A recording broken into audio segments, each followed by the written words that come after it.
Hello, I'm Gavin Horgan, Headmaster of Millfield School in Somerset, the largest co-educational boarding school in the UK. Welcome to the Millfield Way Podcast. Here, you'll hear from teachers, coaches and students from Millfield and Millfield Prep School.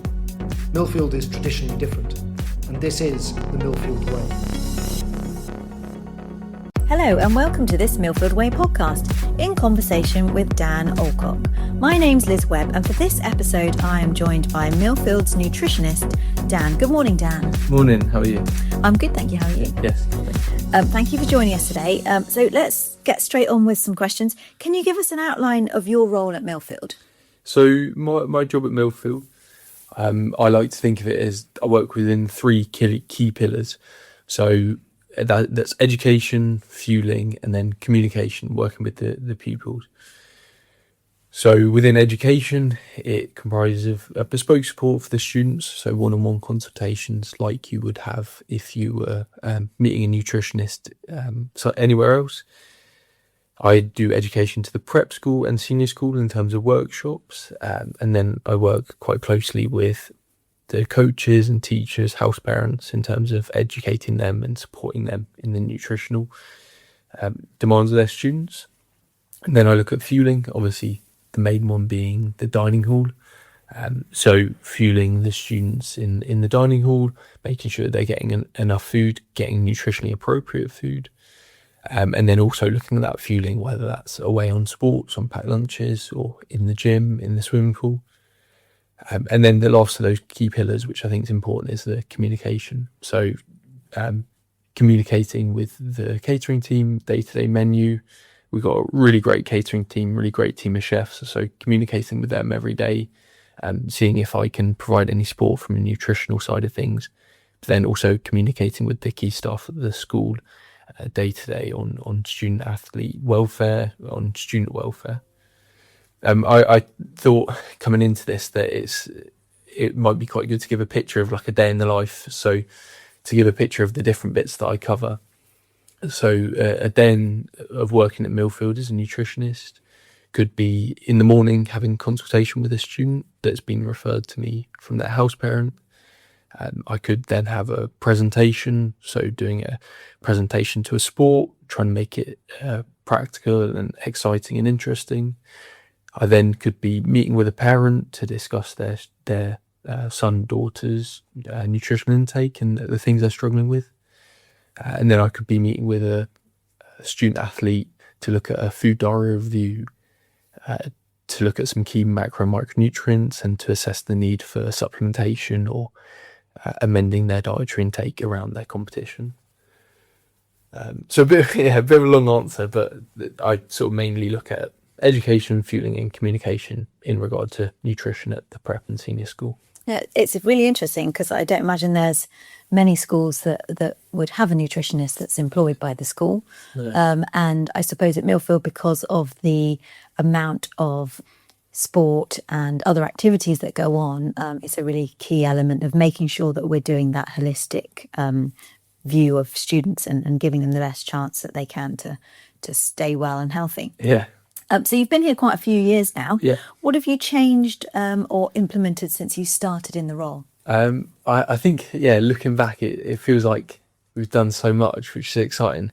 So I guess I came into this role and worked very closely with Graham Williams and Aaron Ryan from the S&C and physio side of things. And I think I've integrated myself quite well within the school environment. So within the sports, within the house parents, within the coaching staff, teaching staff. I guess to put a number on some things, I had a little look and I've completed around 16,000 engagements with students across my 2.5, coming up to 3 years. So that's in terms of pop-ups, presentations, those sorts of things. And then around 500 one-to-one consultations. So they're quite things that hopefully I've changed something or improved something for each of those students in those 16,000 engagements and 500 consultations. I think some things that I focused on quite a lot is particularly recently is awareness around fueling at Millfield. Me and James Bevan, the athletic development coach here, or the head of athletic development, have done some great work around awareness of the fueling demands and the needs of the students here at Millfield, and how we can translate that into practical opportunities for fueling for students. I think I've maybe bitten off more than I can chew, but at the prep, I've implemented quite a few pop-ups which the pupils there love, which is really exciting. And every time I go to the prep, they're asking me which pop-up I'm going to do next and what they're going to try next. What type of things are on those pop-ups? So it's normally we try and do something exciting that gets a little bit of a buy-in in terms of nutrition. So some of those things might be guess what veg is in the cake. So luckily we got a really good team of chefs there. So we had some cakes, a beetroot brownie and a lemon and courgette cake, and the pupils had to guess what vegetable they were eating in the cake, which was good fun. And then we've done like yogurt bowls, like build your own yogurt bowl, where they can add some things they might not have tried before, like chia, flaxseed. I think we did some dragon fruit to their bowls to make like a nutritionally balanced yogurt bowl. So those pop-ups, they're quite fun actually. And I also recall sometimes you've got some bugs that you're feeding to our students. Yeah, we've done. I hadn't done that this year actually, but we've done alternative sources of protein, and one of those was bugs, which was quite fun. And I don't think I've quite lived it down yet. I still get students and teachers saying, "Is there bugs in this?" Which probably isn't the best. So we also do some really great workshops with a variety of the sports. So over the last year or so, I've been into every sport, often multiple times, doing some fun engagement and nutritional workshops. We have some more things that I've implemented since starting the role, of things like cooking sessions. I work really closely with Neil Haydock in terms of, he comes at it from the cooking side of things, having been a chef for many, many years, and I come at it from the nutrition side of things. And we're supporting students on how they can improve their nutritional intake around going to university or around cooking at home during competitions. I provide dining hall support, so that's something that I'm proud of implementing. So trying to be a face in the dining hall, trying to be a friendly face that students can come to if they have any concerns about the food provision, but also if they need some support in making some dietary choices. And then something that I've found quite fun and sort of pulling away the curtain is kitchen tours. So with year 9, we did with lower 6th, and during consultations I often do it, is we do a little bit of a tour of the kitchen so the students can see behind the scenes of what's happening in the kitchen. So they can visit the main servery, the pastry chefs, the packed lunches, salads, who all do an amazing job. They see where the food's brought in, where it's stored. So probably one of the parts of the tour that all the students love seeing, the massive fridges that are in the back of the kitchens, and then they get to see all the chefs, and the chefs chat a little bit about what they're doing in the day, and if they're prepping hundreds of kilos of potatoes for roast the next day. It just gives them a little bit of a picture. So there's a couple of bits that I'm proud of that we've implemented since starting the role 2.5 years ago, like I said. Okay, excellent. So what would you say makes the food offering at Millfield different to other schools? So I'd say the variety of food is, particularly visiting other schools, I think the variety of food, the chef's attitude to making the food appropriate for the students. But I also think the provision on offer is really varied, and there's a lot of different bits that students can pick from. If they don't like the main offering, there's the World Food Bar, there's multiple composite salads, there's salads that have protein, carbohydrates, fruit and veg, there's pastas, there's jack potatoes, we've got plain proteins. So I think the variety of that offering is what makes Millfield different. And I think also the interaction of the school and the provision is really important, particularly from the student side of things. And I think that makes the food continue to be better day after day by getting that student feedback to inform the provision that's put out. So I think that's what makes it special at Millfield compared to other schools. And we know Millfield's well known for its sport. A lot of our students are training multiple times in the week, sometimes multiple times during a day. Our swimmers obviously put out a lot of calories when they're doing their long swims. So why is nutrition so important for our athletes, and what support is in place for them? So nutrition is massive, particularly like you alluded to, the training load, sometimes up to 15, 16, 17, 18 hours a week of sports. Obviously nutrition plays a huge role in that, in terms of the preparation for the sport, so ensuring you have sufficient energy to participate and do well in your sport. Then also the recovery, so recovering for the next session, whether that's, like you said, in the same day or the next day. We also know that within this adolescent population, they're also going through puberty, so there's huge energy demands on top of their training load that they have to fuel for. I think some of the students, to put it into perspective, are doing over 200% of the NHS recommendations of exercise. And obviously that needs, like I said earlier, needs to be fueled for. So what we do is there's not a limit on the amount of portions that students can have. So they can come up as many times as they want in the dining hall to get multiple plates to make sure that they can fuel themselves. We've put provision in the gym. So for our multi-sport athletes who do lots of different sports, particularly to a regional or international level, they have some snacks in there. We've got some energy bars that the chefs Emma and Lena make, which have gone down really well and are really popular. And they've got a little bit of there's a little bit of a buzz around them, which is really positive for me in terms of the fueling. And then in terms of if students maybe aren't doing quite so well in terms of their fueling, we've got a really good, I think for me, second to none, REDS referral framework.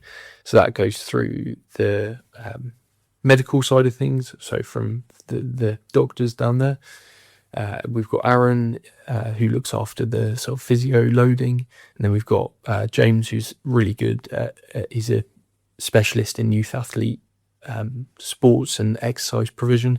So we've got a really great team around the student athlete to support them. And obviously, from my side, the nutrition, but to support them if they do feel like they're not able to get those fueling opportunities. But we try and make every offer to make those available, whether that's the snacks at the gym, make sure they can have enough food. And then also we've got some snacks down at the pool, and we've got some future plans for that as well. And I guess you must also do some education with our coaches and our teacher coaches in order for them to recognise where a student may not recognise themselves, that they're not fueling enough, and that could be hampering their progress or affecting them in other parts of school. Can you tell us a bit about that? Yeah, so we did actually, recently, we did a really fun session with the heads of sport. So I had some food diaries that students had eaten within that day, or within a day. And asked the coaches to look at what they think those students would present as in their sessions. So whether that's they present as moody, irritable, difficult, concentrating, or they turn up under-fueled, under-recovered, or maybe in an athletics example, they would turn up to that session and not be able to perform, or not be able to perform on repeated sprints, for example. So that was quite fun. And then we looked at what recommendations I would give those students and the sort of nutritional breakdown of that student's day. And a lot of the heads of sport really bought into that, all of the heads of sport really bought into that, and had some great conversations since around fueling and how I can help support them and how they can support me from referring students my way. So yeah, we've done a lot of work with the heads of sport, and I try and catch up with them as much as I can during the day, whether that's in the staff room or in the dining hall, just to support their students and see if there's anything else I can do to support them, really. And is there, with the students that you see and maybe work one-to-one with, is there more of a balance towards it being males or females? Is there a difference in how they are understanding how to fuel themselves? I think it's relatively split 50-50. I see students for their sporting demands, and that's between males and females. I have a great link with the counselling team. I support a lot of students from thoughts around food side of things, which again, both males and females, all different age groups, so right down from year 9 to to upper sixth. And then, I support the students with their allergies, which is growing. I think it's I don't know the exact amount of years, but it will be 1 in every 2 or 3 students has an allergy. So that's something that I'm focusing on, and trying to support those guys so they're not having they're able to eat the same thing as everyone else despite their allergy or intolerance. Okay, fantastic. And so we've talked a lot about sport and the impact of nutrition on that. And what about for academics as well? Can you give us an idea of how the nutrition support at Millfield can assist students for their learning and being in the classroom? I think for me particularly, I know that I can't concentrate as well. You have a bit of brain fog if you haven't drunk very well that day, or you haven't eaten particularly as you'd like to. So I think, from myself, I know that it impacts me, but a lot of studies and a lot of literature shows that students perform worse if they're underfueled. And I think there's recent study that students perform 21% worse in a cognitive test if they were in a position of low energy availability. So if they hadn't fueled enough. Nutrition or poor nutrition can impact on their decision making, their cognitive flexibility, their functioning within the day and within those lessons. So nutrition is massively important for their academics, and I help support the students when they're with their sports nutrition, but also their nutrition for academics. I think that's a massive part of, particularly now going into exam season, that's a massive part of my job. And we have a lot of international students at Millfield. So we have students from 70 different nationalities. Obviously, they have different cultural tastes in terms of what they want to see on the menu. How do we cater for them? So we have quite a diverse menu across our 3-week cycle. So within that, we try and have meals from all different cultures. So across breakfast, lunch and dinner. We also have the World Food Bar, where we have some offerings from all around the world. We do themed pop-up days. So for Chinese New Year or other religious festivals. So we do exciting pop-ups around that to make the students feel like even though they're away from home, they can have some of those home tastes. And I know particularly, Chinese New Year was really popular. And then myself and the catering team support international students in terms of if they have any dietary restrictions, whether that be for religious reasons, and we support them in finding suitable options. So something that we have a lot of students who have halal meat here, so we source suitable halal options for them, and I think that's progress working with the chefs in terms of making sure that there's halal options for those students every day. And recently, actually, all our beef now is halal. So that's quite a good stepping stone in terms of making sure the provision's the same, whether, like I alluded to, students have allergies, intolerances, or religious reasons why their dietary intake is slightly different. And you work across the whole school, so prep and senior. You've already talked about doing some of the pop-ups at prep. How do you adapt your nutrition guidance for those different age groups so that they can understand? Yeah, I think we all know that the feeling of maybe having a long day and being in a lesson or being in a presentation, being talked to or talked at. I know definitely that I have had that experience at school, so I try and make it as practical as possible. So something that I use with students at the prep and senior is around using their palm sizes to map out their nutritional intake. At the prep school, we've got some macronauts, so they're superheroes that are the key macronutrients. It's like Captain Active, Professor Protein, and the pupils have designed those, so we get a little bit of pupil engagement. So I like to buy into that. Obviously, you tailor the info depending on the sort of knowledge level of the students, so making it slightly more scientific at the senior school and slightly less at the prep school, but still with the same evidence-based underpinning. I think both at prep and senior, I try and make it practical. So to give an example, we had a swimming presentation yesterday, and we had some slice of toast that we used to represent carbohydrate intake, or how many slices of toast they would need to eat enough carbs throughout the day. So I think we got to about 28, the equivalent of 28 slices of toast would be what a swimmer would need to eat in carbohydrates. So about 6 grams per kilo body weight.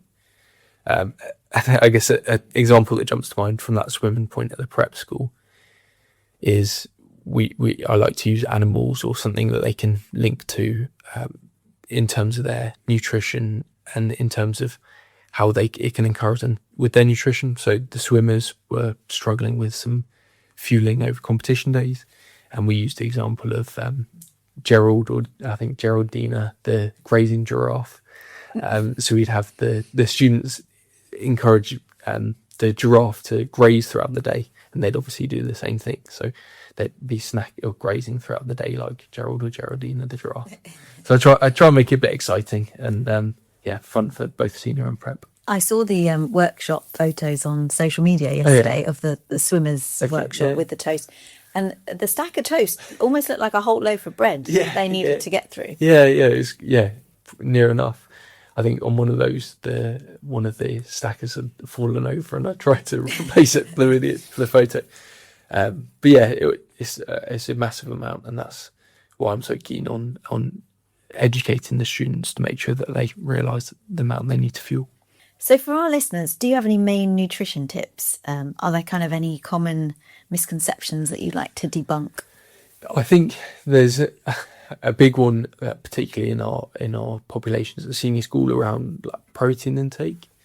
And from doing a lot of work with the students and looking at their food diaries, and we used the chef's menus and some nutritional software to analyse their diets, the lion's share of them are consuming enough or maybe even exceeding the amount of protein they should have. And whilst that's not negative, it's just excreted, the impacts are on their intake of other things like fruit and veg, of carbohydrates. So if you're eating an extra chicken breast or an extra couple of slices of pork, you'd obviously wouldn't have the space for the additional carbohydrates. And they're often the things that students or people aren't fueling enough of. There's more of a focus on protein, which quite rightly is an important nutrient, but they're not focusing enough on eating enough carbohydrates to fuel themselves. I also think, particularly in this adolescent population, and quite rightly, people should focus on consuming things that are as least processed as possible, which is a really positive move.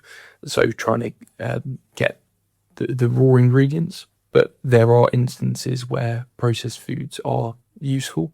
So particularly in a sport like swimming or triathlon, there might be instances where a processed food, so like a cereal bar or like a gel, would be more beneficial in that instance, just in terms of digestive comfort and in terms of nutrient absorption, than a ham sandwich, because it's far easier to digest maybe a cereal bar than a ham sandwich prior to a triathlon race or prior to a running race. So there are instances where processed food can have its place, but obviously that's still the lion's share of your diet should be unprocessed foods. I just think that's an important point to note.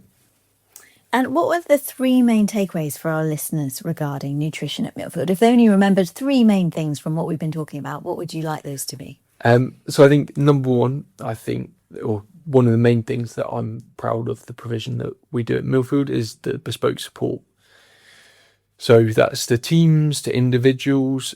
It's evidence-based bespoke support, which I feel the provision that we give students is second to none here at Millfield. So whether that's from an athletic development side of things, whether that's from a physio, medical, nutrition, I think that support that we give to those students is second to none. So obviously being based here at Millfield, I see the house parents, the coaches, the counsellors, med centre many times across the week. So that integrated approach is something that's I think a real positive thing about the nutrition at Millfield. If you were working with an external nutritionist, obviously they would have I'm sure they'd be great, but they're not going to be as integrated in the school environment. So there's not going to be the impact on the menus. There's not going to be the support with the coaches, the day-to-day checking in, the sort of corridor conversations that I really enjoy having with students. So I guess that integrated approach is key for me. Often in even professional sport, a nutritionist sits on the outside and they maybe see the team once a week, and they don't end up having that much involvement. But here, I'm really grateful that we've got a position where I'm here every day. And then I think on that third takeaway, I think myself speaking in behalf of the catering team, we're always open to feedback, and our main goal every day we have morning meetings is to make sure that we're caring for students, and whether that's nutritionally or whether that's just to their taste, whether that's just ensuring that students who are struggling with their dietary intakes are able to have some small concessions. I think that main takeaway, that we're open to feedback and that we ultimately care for students, and that's my job every day, is to make sure the best students have the best nutritional intake, but also to make sure that we're supporting those students. And so how can our listeners find out more about nutrition at Millfield? So we've got, like you alluded to earlier, we got the Millfield Nutrition page on Instagram. So there I post things that we get up to, or I get up to as part of the Nutritionist in Millfield. I post pictures of the food in the dining hall so parents can see what's on offer, and I try and keep, just show what's happening in terms of Millfield and nutrition, including the name. And then if I see a lot of parents and prospective students doing tours in Millfield, those student-led tours. And if you ever see me in the dining hall, please just come over, say hi. I always have time to chat to people about if they have any queries, or if they want to chat a little bit more on email or speak on Teams. I'm always happy to support parents. On that point, if anyone has any questions at open days to come, then I'm more than happy to answer those questions. Like I said, whether that's on email or Instagram or in person, I'm more than happy to chat. Excellent. Thank you so much, Dan. Thank you for giving all those insights about what nutrition at Millfield looks like. I hope you've enjoyed this episode of the Millfield Way podcast in conversation with Dan Alcock. Thank you and goodbye.